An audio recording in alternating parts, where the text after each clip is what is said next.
and good day. My name is Jürgen Steinmetz from eTurboNews, and this is a breaking news update. For more news updates and shows, please go to youtube.com/travel news group. youtube.com/travel news group. Here's our update. Why United Airlines is hostile toward Guam tourism. I traveled on a United Airlines flight from Shanghai to Guam. The plane was almost empty, with perhaps 15 passengers on board.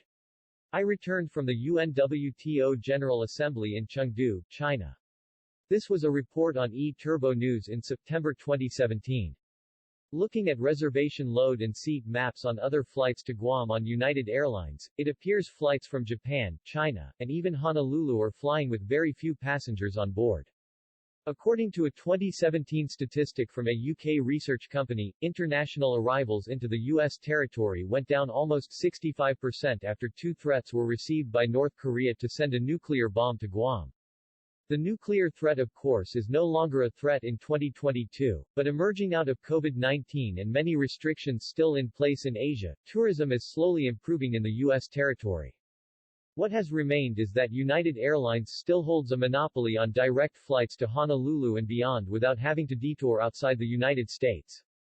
Flying from Honolulu to Guam, two U.S. island groups that could be sister islands, still cost more than flying to Europe or the Gulf region, or Africa. This price structure changes dramatically when flying from Los Angeles or Honolulu through Guam to Manila or other destinations beyond Guam. Flying from Honolulu to Manila through Guam is the cheapest option to visit the Philippine capital. United Airlines via Guam will cost less than $1,100, while the non-stop on Philippine Airlines charges more than $1,600 round trip.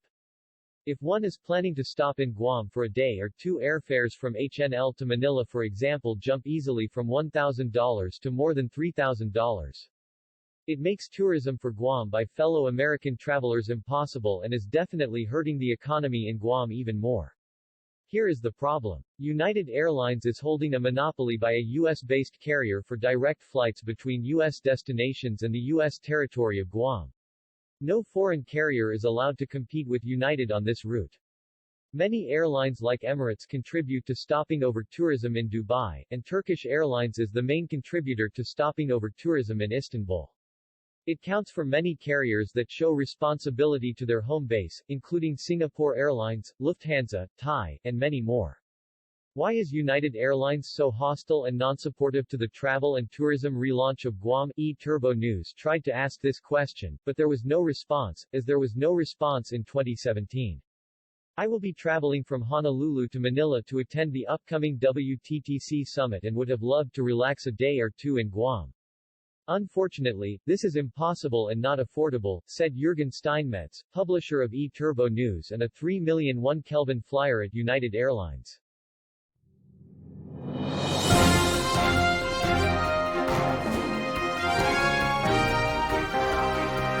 Thank you for listening to our news update. There's more on youtube.com/travel news group, or you can read us, of course, in going to our news portal at eturbonews.com or travelnews.online.